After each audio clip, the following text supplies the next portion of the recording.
Hey everybody, Livingston here. We're about to jump into the Twilight Zone series, Episode 1, Where is Everybody?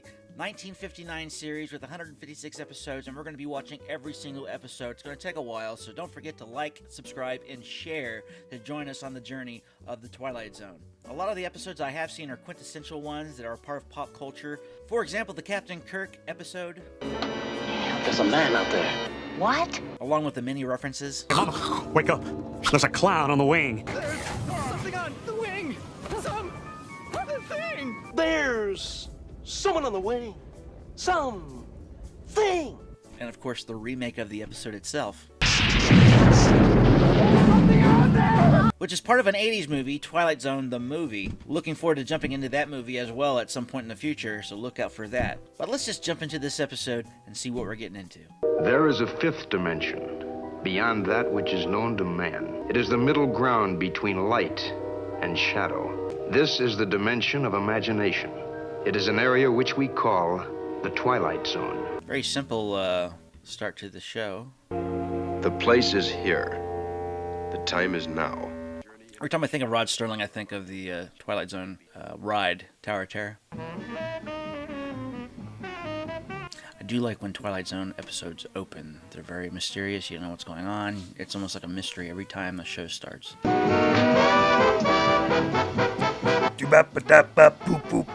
There's a town just up the road. What's the name of it? Town up the road. Hey, got a customer out front. Customer! Yeah, this is definitely an episode I have not seen. The clock has stopped. So what happened? Music's done. Hungry cash customer. No one's in the kitchen. Well, we got that much settled. I'm an American. Sure, American money. American money hasn't changed much in 60 plus years. But I got $2.85 and I'm hungry. That much is established. I'm gonna wake up in a minute. I know it. There's pies. Just get one and lay some money on the counter. What would you do if you were in a town where nobody seemed to exist? Of course, this is just the cafe. Hopefully there's people in the town. But with the title of the show, Where is Everybody? I don't think he's going to find too many people. Time has elapsed. It was a fade. Fade transitions always mean elapsed time, typically. Carson Bookstore. I like quaint little towns like this. I live around a few of them. Old fridge. It's funny how these old style things are coming back in style. Vladimir Schwartz, artist, room 206. Nobody is here. Oh, mannequin. You can definitely say it's a mannequin. Miss, over here! Well, literally, there hasn't been a soul. Look, I don't want you to think I'm nuts or anything. It's nothing like that. It's just that I don't seem to remember who I am. This guy likes to talk without knowing he's talking to anybody. I just found myself out on that road, walking. Mannequin. See? I knew that when they were across the street. You couldn't tell. I told all that backstory for no reason. I've always had kind of a secret yen for the quiet type. Get what I mean, babe? Sure. Resnick's store mannequins. Now it makes sense. At first you're like, why is a mannequin sitting in the passenger seat? Anybody here? I don't think so. They've definitely remastered the image. You can see it's grain, but they've cleaned it up. It looks beautiful. I like it when they restore old classics like this. That square looks very familiar. Almost looks like the Universal lot where Back to the Future was filmed. No key. Oh, phone. Hello? Hello? Nobody there. This is the special operator. Operator. Oh, thank God, a voice. Please make sure that you have the right number. Operator. Dialing It's a recording. This is a recording. Oh, Rick. Duh. The number All I you want to know will is where I reach am. not a working- This guy's not too swift. Oakwood. Telephone directory. Was watching any of the stores. That's an extreme close-up. Guy's going a little nuts. Yeah, it looks like the clock tower. It looks like the center square. That's funny. Pull. It's a pull. Come on, dude. Pull. Who's the wise guy who locked the door?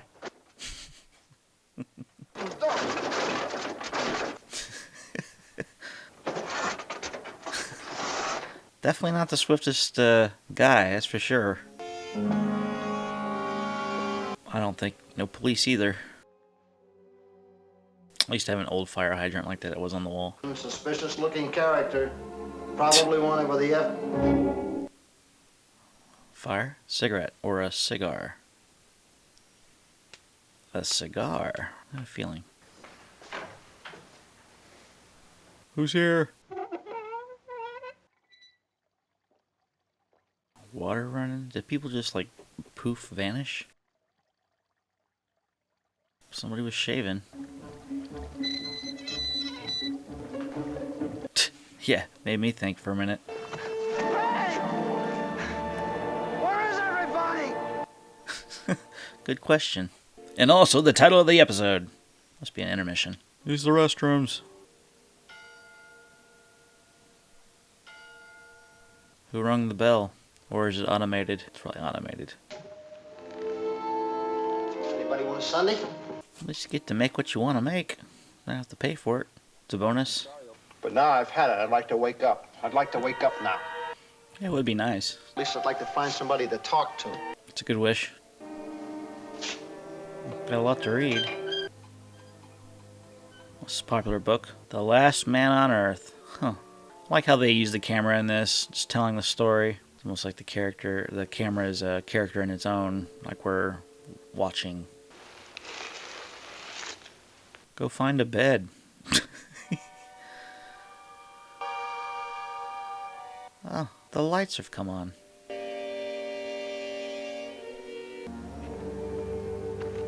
Let's go check it out. Air Force. Air Force. He was in the Air Force? I'm in the Air Force! Hey, everybody, I'm in the Air Force! Still alone. That must have been it, a bomb. You die? But if there was a bomb, everything would be destroyed, and nothing is destroyed.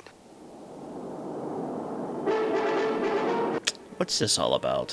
Who's running the pictures? Take the stairs. Can't you see me? Who's in here? Nobody.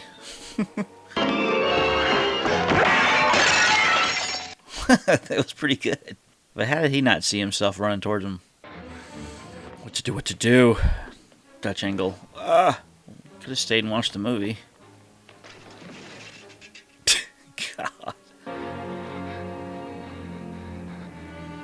This guy's going crazy too quick. Watching you. It's just an eye doctor. Help me. Please, somebody help me. Help me.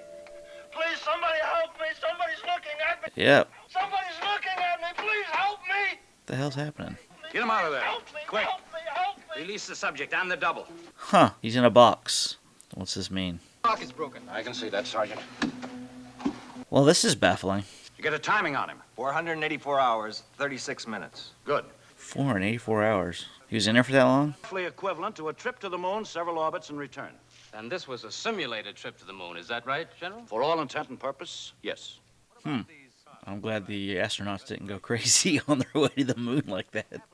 What happened to him toward the end, General, before he pushed that button or whatever it was? What happened to him is that he cracked. Delusions of some kind, we assume. Interesting. It was all a delusion. What was the matter with me, Doc? Just off my rocker, huh? Just a kind of a nightmare that your mind manufactured for you. Ah. Next time it won't be just a box and a hanger, will it? Nope. Next time you'll really be alone. Well, I'll try better. And hopefully they'll have something inside there to, help him cope. Maybe a book. So don't go away. We'll be up there in a little while. Yeah, like in 10 years from this show's airing.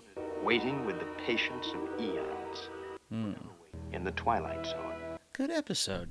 Well, that was the very first episode of The Twilight Zone. Where are we? I enjoyed it. Very good episode. I didn't know it was going to go in that direction when it came to him being basically in his own mind within a box that he was in for like 2.5 weeks, preparing to go to the moon. I thought it was just going to be something along the lines of maybe aliens abducted him and stuck him inside that place, or maybe it was some sort of experiment on a town. I mean, it ended up being an experiment, but not the experiment that I thought initially. But very cool. Really kept my interest the entire time. I also seen there was some trivia here. Tony Curtis was offered the role of Mike Ferris, but he wanted too much money for that role. That's too bad. When Mike leaves the mannequin factory building and looks around the shoot is of a very familiar town square. The set has been used for decades. It was later used in Bye Bye Birdie during the number Honestly Sincere, Support Your Local Sheriff, the Back to the Future films, and TV shows too numerous to count or mention, as well as films. The courthouse was also used in the Academy Award-winning movie To Kill a Mockingbird, and the town set was known as Mockingbird Square before it became associated with the Back to the Future series. I told you I recognized that square. Although this was the first aired episode of The Twilight Zone, it is not the first one written. Rod Serling wrote an episode called The Happy Place, which was rejected because of its subject matter, a society where people were executed when they turned 60, which was considered too depressing. It actually became a movie, Logan's Run. I think they kill them at like 50 or something like that in that society, but there's never any old people, and then you find out why in the end. Rod Serling was not the original narrator for either this episode or the series. Announcer Westbrook Van Voorhis recorded the original narration and was expected to remain on as the series narrator. Due to multiple contractual obligations, Van Voorhis decided he could not commit to the series and withdrew from the show. CBS producer William Self felt that Van Voorhis sounded too pompous and unconnected to the show's science fiction theme anyway, and looked for a more suitable replacement to narrate the show. He sought out Orson Welles. However, Welles wanted too much money to do it, of course. Finally, Rod himself made the suggestion that maybe he should do it. It was received with skepticism. None of us knew Rod except as a writer, but he did a terrific job. Serling overdubbed Van Voorhis and became the permanent narrator. I'm glad it turned out that way, because you just can't have The Twilight Zone without Rod Serling's voice being the one pushing it, so it's pretty cool. One of only a handful of the Twilight Zone episodes that did not feature any supernatural elements to the plot. Other episodes that lack a definite supernatural or otherworldly theme: Dust, The Silence, The Shelter, 2, and The Jeopardy Room. With the exception of an occurrence at Owl Creek Bridge, 1964 episode, acquired from an outside source, this was the only Twilight Zone episode not filmed at MGM Studios. Although the pilot episode sold CBS on the idea of The Twilight Zone as a series, Rod himself was not happy with the story as it aired. There was no final reality twist or mind-blowing ending that the show later became famous for.